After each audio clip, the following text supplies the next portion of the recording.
What's up, y'all? This is Babu, Dilated Junkie. I'm up here in the Bay. Stay tuned. I'm coming up on Distortion to Static. All right, so cool. How'd you get started DJing? Well, just time. I guess. My earliest memories of DJing is I'm a Navy kid, so I used to move around a lot when I was little. And by the time I was 7, I finally settled down in Southern California. And like I said, being a Navy kid, I was always bouncing around until about 7, and my dad got stationed out in Oxnard, California. And moving into that city, like the first kids I met in the neighborhood were all into popping and breaking. This is like '84. I was probably like 7 years old, and there's one older kid on the street, like a high school kid, this cat named Rex, and he DJ'd, and he had little parties in his garage, and that was my first introduction to DJing, and just that whole time, the explosion of hip hop. But it wasn't until much later, when I was 16, that I started wanting to really become a DJ. So, from then it started from getting odd jobs and earning my first set of turntables, and I even did a little time with the mobile crew, and did that thing for a little bit. And then, after clearing one too many dance floors, just my style and my taste, I just learned it was better if I just DJ better for myself in the bedroom. And I was really more about scratching and tricks and junk like that. And, so I started battling, and along the path, I met the Beat Junkies. Actually, my first real battle, I actually battled Rhett. And it was in Santa Barbara at this college out my way. And Rhett was in the battle, and another dude from up here in the Bay, Ruthless, was in the battle, and the Junkies were judging, and somehow I ended up beating Rhett that night. That was my first initial meeting with all those guys, and I kept in touch with them.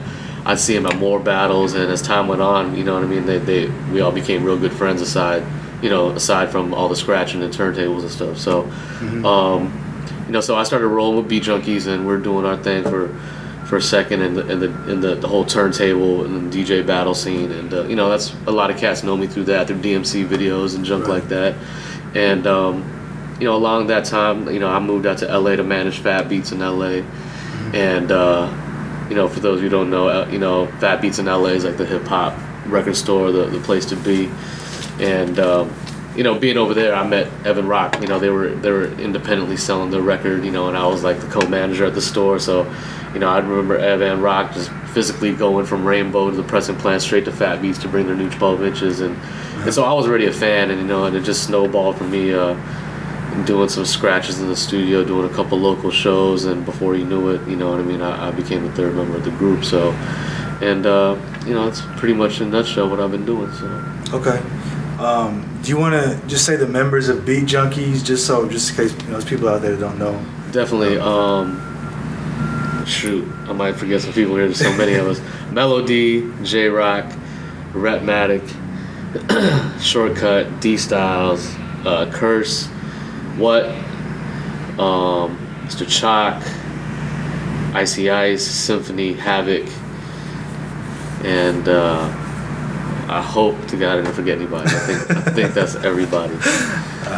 It's a family. That's like Beat Junkie family right there. So, yeah. Cool. So you were talking about you clearing dance floors when you're younger. Yeah. And I know that sort of carries on to what happens today. A lot of underground cats. They spin commercial stuff at clubs, or vice versa. How do you distinguish the difference between like the spinning underground stuff or commercial? I'm an underground DJ, but when I go to clubs, I'll spin commercial stuff. Definitely. And to be honest with you, man, you go to my house right now, you'll find a stack of that kind of stuff ready to go, all paired up, just ready to be spun. You know what I'm saying? And it's just part of the game. I mean, for me personally, I can't speak for everybody, but the last 5 years, my taste and how I see things has really changed. You know what I'm saying?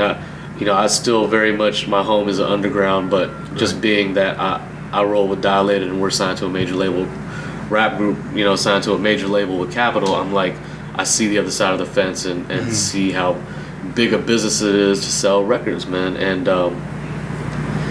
I'm really back to whether a record is wood or it's gold, like a good record's a good record. And in overground, underground, you can make it work right. You know what I mean? But I know what you're saying. There's definitely time and place to play certain things. Right. You know, for me, coming here to Frisco to play at Milk, you know, I could keep it filthy as I want.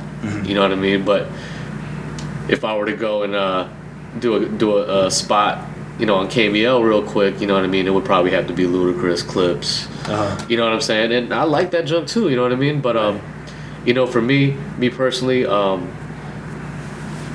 just kept it real so hard. I got to keep it filthy, you know, as long as I've just it's my meal ticket, and for me to try and twist away from that, for me personally, it's kind of hard. I'm sure fools would be hating on me. So, but I'm open to that kind of junk, and you know, me also trying to get into production. I appreciate that kind of music on a different level, man. Like, beat is tight, or beat is tight, man. Yeah. So makes you nod your head. You know what I mean? Like, end of the day. So that's right. That's right. What are some of your influences, like hip hop wise, or just you know, even non hip hop wise? You know, for me, I'm influenced by DJs through history, man. So I mean, I love Marley Marl, fucking Jazzy Jeff. I mean, I can go through every era, and it's like, you know, everybody had like every era's DJ kind of had a big impact on me. You know, I'm a big fan of every kind of DJ, of course, like Aladdin, Joe Cooley, you know, all the way up to the X-Men, right. Qbert, and you know what I mean. And you know, for me, I've personally just taken notes from all these cats, you know, Primo, Pete Rock, you know, all those kind of cats. You know, there was a time in DJing where I couldn't see DJs, and all I could do was listen to them, whether they were scratching or making beats or whatever. You'd have to buy a rap album to hear cuts or hear a DJ do his thing. And that was my introduction to it. And you know, and early on into it, you know, when I really got into it, I started getting access to videos. You know, and that was a whole other thing. I started being influenced by seeing old seminar videos and seeing Aladdin, and then seeing DMC videos with Qbert and the X-Men, and you know, and that really put a whole twist on me for a while too. So, but pretty much, just really inspired by those classic DJs. You know what I mean? The ones that just, you know, really were pivotal to the time. You know, the DJ is a backbone, as you know, my partners always say, and you know, I'm making a point even now to study the best and pick from the best and just try to apply it to my game, put my own twist on it. So I'm a big fan of DJs, man. So that's cool. That's cool. So I thought another question I wanted to ask you. This is sort of changing the topic. It's about more about records. You know, there's a lot of stuff coming out, and you know, there's a lot of bootlegs and white labels and compilations. Tell me about it. You know, how do you feel being a record collector? How do you feel about, you know, DJs that'll buy a compilation over the 12-inch or the white, you know what I'm saying? Like, I mean, I'm not gonna hate on anyone's stilo. You know, for me personally, if it's a good record that you never see, I'll buy that junk. I'm not gonna go around toting or using it like I copped that. I never put it on like an original tape or whatever, man. But man, there's some records you're just never gonna see, man. When you do see them, you have to go all halfway around the world and pay $500 for it, man. Exactly. That's on the real, man.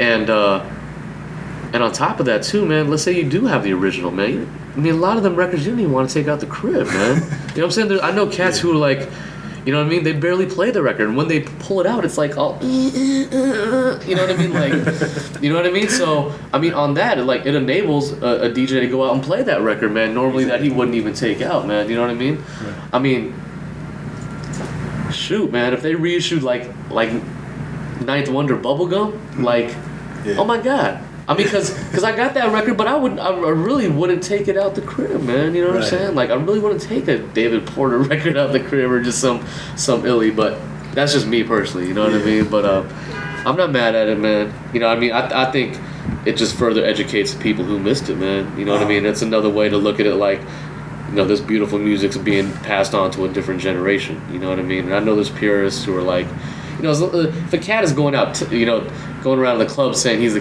king of this and the king of that, and I got all OGs, and he's busting that's whack. Yeah. You know what I mean? But man, I mean, music is music, man.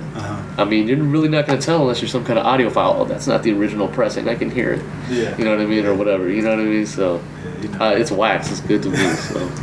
There's some people out there that are like that, though. Yeah, so, man. You know. I respect them though, you know what I mean? I mean, there's cats who just put so much of their life and energy into digging, like it probably hurts them that they went, you know what I mean? They went to the Midwest, you know what I mean, through dingy bins of a crazy record store to find this one copy of a record to turn around and go to Amoeba and see it for $12. You know what I mean? Right, like right. that probably hurts. I've seen that happen. Yeah. You know what I'm saying? Like I just went to Amoeba yesterday and saw a Counts record that I scoured for, man, and I saw 3 of them in there. Yeah. You know, but it makes me feel good because I know because the color doesn't look right. I know it's not gonna sound the same. Exactly. You know what I mean? But exactly. that's cool for some people who just won't catch that record, man. You know, so there's 2 sides to it, man. So. Right. Yeah, Amoeba's good for that. They'll come out with some shit. Man, everything was reissued, man. I was like, exactly. I went through the whole soul section. I was like, you know, like every other record. I was like, no, reissue, you know. They'll do that though. But I'll, if it's something crazy, man, I'll buy it. You know what I mean? But for the most part, like they don't necessarily always reissue the most illish junk. But depends where you're at with your digging. You know what I'm saying too. You know what I mean? So I'm sure there's plenty of junk out there that cats just like, oh, you know what I mean? So yeah, man. Exactly. So we can talk about the duck season. You just promote that, talk about who's on it, and just what you contributed to the record. You know, just whatnot. Yeah, so my new record is Duck Season 2. It's on Sequence. It's a sequel of this mixtape compilation series I started about a year ago, and this one's I tried to keep it similar to the first one, but this one the definite big twist on it is that I produced a lot of it compared to the first one. The first one I only did like 2 joints. This one I did 10. Okay. So it was really a big step for me in my production and getting my beats out there and my production work out there, and but pretty much it's all blended, it's all mixed, and I like cats to just listen to it and vibe out and maybe pick up that fact later that and realize that the cat banged out all those beats too, you know what I mean? So but the last few years I've been really into my production, and Duck Season is a nice platform for me to get a lot of stuff off, man. The beat hustle is really hard these days, man. There's so many dope producers out there and so many people doing it. And, me being with Dilated and being with Beat Junkies and being out there on my own, I really try to take advantage of the rep I do have out there. And with Duck Season, I'm really trying to show my production side, So, I try to do that on Dilated album, but it's like I'm competing with Evidence and Alchemist and Joey Chavez and DJ Premier and just, all these other, people that are trying to get beats on our album. So it's like, I was lucky to catch 3 there. But to be honest with you, Duck Season 2 is like all them leftover beats I was throwing on the table for a year with Evan Rock. So it felt good to get them out with a lot of cats from around the way. I got Talib Kweli on there. Okay. Of course, Dilated's all over it. Defari's all over it. Feel the Agony, Planet Asia, Krondon, Chase Infinite, Infamous Mob, and then I grabbed some other joints in this that were kind of floating about that I like too. Like I got a joint from Gangstar, a joint from KRS, a joint from J-Lib. So it's a lot of good hip hop, man. And another thing with Duck Season, it's like hip hop's changed, man, and I just wanted to kind of keep a platform there for that kind of hip hop I grew up, the standards that I'm used to hearing the music be about, you know what I mean, is a little bit more about digging and about records and about just raw rhymes and, hip hop to the core, so. Right. So for all the technical cats out there, what do you use to make beats? And that's a 2-part question. What do you use to make beats? Like what kind of instrument, what kind of tool, if you sample or not? And what do you have to say to any aspiring, producers or DJs out there? Me personally, I use an ASR 10, and I got a computer with Pro Tools. I got a Mac, Pro Tools for recording, and what else I got? I got my old EPS. I got some old beats on there still that work, and then I had a Triton, little Triton keyboard for all them little sounds, and then and Gang of Records, man. It's really just all about records still, man. It really starts with a record, and man. And for any kids who are into it, man, man, like producing wasn't something that I tried to do. It was just something I naturally got into, man. Like, from just the curiosity of like, how does somebody do a multi-track mega mix, to learning about getting a 4-track and doing that, and then just and then it evolved for me to like trying to understand like how come I keep hearing the same drum break in all my favorite rap songs, and getting hip to the fact that these cats went out and found this James Brown record, Funky Drummer, and that's what you're hearing. Like they make records out of records, and I became obsessed with it, man. Going out trying to find breaks, trying to find originals, and before you knew it, I started trying to make my own beats. You know what I mean? So, for any kids out there trying to do it, man, like it's another extension, man. If you ready DJ, you're part of the way there, man. So it takes a lot of time, takes a lot of patience, and it's really all about digging. You got to dig hard, man, and find that inspiration. So. Just before I forget, everyone out there, look out for my crew Beat Junkies. We got our label Beat Junkies Sound. We're doing a lot with that, and we got a DVD called Private Stash that's out and about that everybody should check out.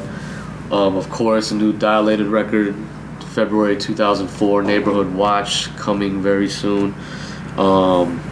Me and my man Tafari, I got a record coming out at ABB Records, Liquid Junkies. Go check for that, and yeah, man, that's about it. Cool, man. Cool. Yeah.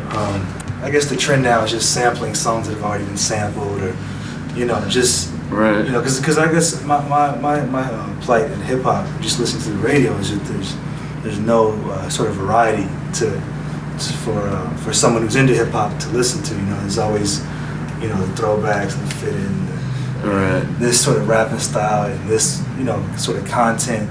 When back when the early 90s or late 80s, there was different styles of hip hop. Right. So, how do you where do you think the progression of hip hop is gonna go in the next 5-10 years? I'm really not super worried about it. I feel as if in this day and age, it's just like, there's a small amount of people who are really in control of something this big called the media, and and the big channels are all being bought up by the same companies, and they're all just becoming one big conglomerate. And when it comes down to it, man, you know what I mean? Like, it's real color by numbers, man. But at the same time, though, man, I there's the other side to it, and I think it's just how it's always been, man. You gotta scratch the surface, and you gotta look a little deeper to find what's out there, man. And there's a lot of great things that can make that happen, man. There's still the technology, just on the strength of what you could do with technology now, and what under the numbers that underground groups are doing now it's pretty incredible, man. Right. Look at what these Def Jux cats are doing, and these Atmosphere cats are doing, man. Like, they're really pushing serious weight, man. And the commercial's always gonna be there, man. But I think the underground, there's ways to do it, man. There's a way to eat, and there's a way to keep your music real at the same time, man. But I'm not mad at the cats who are doing it big, but I do feel you, man. I wish there was a little bit more room out there for cats, and for Dilated, man, we feel like we're like the last of a dying breed swimming out there with the sharks, to be honest with you, man. And I'm really excited for cats to hear the new album, man, because we're consciously out there. We're not fronting on the fact we're trying to sell some fucking records, man. Yeah. But to be honest with you, man, like, this album is so real. Like, I don't know how fools are gonna diss, and on the other side, I don't know how fools are not gonna be able to deny the realness of the music. So, but I think there's a middle ground you can catch, man, and I still think there's some good stuff out there, man. And I love Ludacris, what he's doing right now. That joint him and Kanye got right now is killing me. I can't front on that, but I hear you, man. Like, there's room. We just got to make our own room and make our own niches for ourselves. You know what I mean? Exactly. It's just that big spot that does it, man. When you try to play at that level, man, it's really not about the music anymore, man. So, Right. It's like you got a few great groups out there who caught the best of both worlds. You know what I mean? I look at like an Outkast or a Jay-Z. There's a few groups that really go out there and they keep it critical, but they push mad units, and they understand the game, are talented enough to be able to handle the spotlight and the magnification of that level. You know what I'm saying? Right. It's and the game is raw, man. So I just feel as if it's really up to the individuals to be happy with how they want it, man. I'm sure Madlib is really happy on Stone's Throw doing it how he's doing it, putting out 8 albums a year. You know what I'm saying? Yeah, for sure. Being almost invisible, but being everywhere at the same time. You know what I'm saying? But if you're a cat like Jay-Z who wants to run it like that, that's beautiful too, man. You know what I mean? So Yeah. Definitely. Any last shout outs you want to give? I just want to say what's up to everybody in the Bay, all my peoples out here. Too many of y'all to name. Fucking what's up to Dilators, Beat Junkies, and peace to all my peoples at Distortion Static.